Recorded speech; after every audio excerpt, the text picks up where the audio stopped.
Think about what it actually takes to run the biggest sporting tournament in human history. Not the promotional version, the real version. The version where 48 nations, 16 cities, 3 countries, and 104 matches all have to function simultaneously. Where visa applications, tax codes, ticketing platforms, venue licenses, travel schedules, and eligibility rules all have to hold together across 6 weeks. Where every decision made by the governing body has consequences that ripple outward into the lives of players, coaches, supporters, local communities, and entire national football federations. The 2026 World Cup is that version. And in the weeks and days since this tournament began, the number of institutions, individuals, and nations actively challenging FIFA's management of it has grown to a point that deserves to be examined seriously and in full. Not one challenge, not two, a series of them arriving from different directions, involving different grievances, and collectively painting a picture of a governing body that has had to manage more simultaneous pressure at the start of a tournament than at perhaps any point in the World Cup's modern history. From the legal courts of Texas to the offices of state attorneys general in New York and New Jersey, from the Football Federation of one of the world's most powerful nations arguing about its travel schedule, to the African continent's most dramatic qualification dispute arriving at FIFA's door during the tournament's own build-up. From fan organizations filing formal complaints about ticket pricing, to a local artist in Dallas suing for $25 million over a mural that was painted over without his knowledge. None of this has stopped the football. The matches are being played and the tournament is underway. But here's the interesting part. When you look at all of these challenges together, they reveal something about the structural relationship between FIFA and the rest of football's world. And that relationship, right now, is under more strain than the governing body's public communications would have you believe.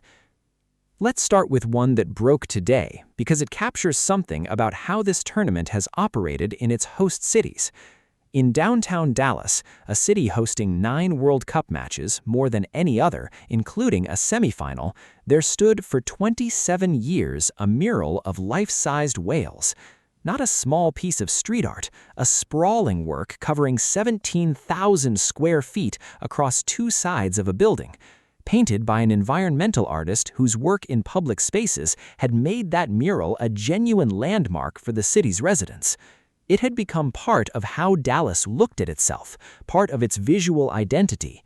In May, workers began painting it over, blue paint applied by crew members, covering the whales that had looked out over that part of the city since 1999. By the 18th of May, most of it was gone.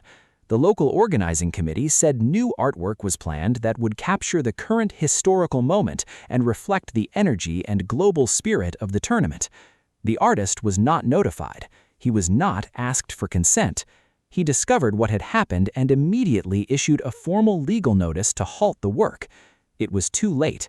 And this week, with the tournament already underway, he filed a federal lawsuit seeking at least $25 million in damages. His complaint alleges violations of a 1990 federal law that specifically protects publicly displayed artworks of recognized stature from destruction. He called what happened the destruction of a civic landmark. The local organizing committee declined to comment. FIFA issued a statement saying it had no involvement whatsoever and referred all questions to the host city committee. And residents whose petitions calling for the mural's restoration had gathered thousands of signatures watched a piece of their city disappear in the name of a tournament that had promised to bring people together. That is not a fictional story. That is a federal lawsuit filed in Texas on the 3rd of June 2026 as the World Cup's opening matches were taking place. Now, here's where things get more complex, because FIFA's response, that it had no involvement, raises a question that runs through many of the challenges facing the governing body right now. Who is responsible when things go wrong? FIFA runs the tournament. FIFA issues the hosting requirements. FIFA dictates the commercial parameters within which host cities and local organizing committees operate. But when a mural gets painted over, when a fan festival gets canceled, when security funding arrives late, the answer from the governing body is consistently the same. That was a decision made locally. That is a matter for the host committee. FIFA has no involvement in this whatsoever. That pattern of deflection has become one of the consistent threads running through the challenges directed at FIFA across this tournament, and it is exactly the kind of institutional behavior that the Attorneys General of New York and New Jersey identified when they issued their subpoenas. Their investigation focused on ticketing, on allegations that fans had been misled about seat locations, that seat maps had been altered after tickets were sold, that dynamic pricing had been used in a way that artificially inflated costs, and that the volume of available tickets was managed in ways that created false impressions of scarcity. When they asked FIFA to account for these practices, the governing body was placed in a position it clearly found uncomfortable. Because ticketing is not something FIFA can attribute to a local host committee. Ticketing is central to the governing body's own commercial operation. A formal complaint was also filed by a coalition of fan organizations representing supporters across Europe, alleging that FIFA had abused its monopoly position in determining ticket prices for the tournament. The complaint cited prices that were, in the organization's assessment, fundamentally incompatible with the tradition of the World Cup as an event accessible to ordinary supporters. FIFA had responded to the initial public outcry over pricing by releasing a limited batch of discounted tickets for each match, but the fan organizations said those tickets were largely gone before the general sale had even opened, and that the gesture had done nothing to address the underlying problem. Then there is France, and France's challenge to FIFA over this tournament is one that has received less attention than it deserves, partly because it involves internal mechanics of how a national federation manages its tournament logistics rather than anything as visible as a lawsuit or a legal subpoena. The French Federation formally requested that FIFA reconsider elements of its travel schedule. Their argument was that the routing between their group stage venues was more taxing than necessary, moving a squad, medical staff, technical personnel, and full tournament infrastructure between multiple locations on a schedule that created unnecessary fatigue. FIFA had drawn up the group stage match schedule, allocated the venues, and the French Federation found itself looking at an itinerary it considered more arduous than it needed to be. This matters because France are not a small federation with limited resources making a complaint about being asked to travel too far. They are the world's top-ranked nation, the most recent European side to reach a World Cup final, and one of the strongest candidates to win this tournament. When a federation of that stature goes to FIFA with a formal request about travel logistics, it signals something about the confidence that major nations have in the governing body's ability to plan a tournament of this scale in a way that works for the participants, not just the commercial calendar. And it connects to a broader concern that has been raised consistently in the lead-up to this tournament about player welfare. The expanded format, 48 teams instead of 32, 104 matches over 39 days, means that a nation's journey from the group stage to the final now involves more matches across a longer period and greater distances than any previous World Cup. The players representing their countries at the highest level of the sport are arriving at this tournament at the end of a club season. Some of them have played close to 60 matches for their clubs this year. Adding 7 World Cup games spread across multiple cities in 3 countries with the logistics of an expanded tournament format built around the governing body's commercial requirements rather than the athletes' physical needs is a combination that leading sports scientists and player welfare advocates had flagged well before the first ball was kicked. It was not a theoretical concern when it was raised. It is a practical reality now that the tournament is underway. From Africa, the challenge that arrived at FIFA's door was of a different character entirely, but was no less serious in its implications. Nigeria's Football Federation filed a formal complaint alleging that the Democratic Republic of Congo had fielded ineligible players during their qualifying playoff, the match that decided which of the 2 nations would advance toward the tournament. At the center of the dispute were players who had been born in Europe and switched nationalities to represent the Democratic Republic of Congo internationally.